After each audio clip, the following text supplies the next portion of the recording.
how to use Reddit anonymously without creating an account. So if you want to use Reddit anonymously without creating an account, then what you need to do is first you need to open up your Reddit application. So now Reddit actually allows you to browse most of its content without signing up.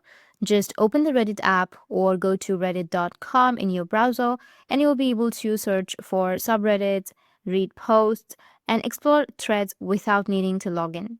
However, keep in mind that you won't be able to vote, comment, or post anything without an account. But for simply using anonymously, no account is needed. Also, if you're using the Reddit app, you can use the anonymous browsing mode. Just tap on the profile icon, which will be on the top right, and tap on the arrow next to your username and select anonymous browsing if you're using your browser, but it's not available on your app. This hides your activity from your main account while still letting you explore Reddit content.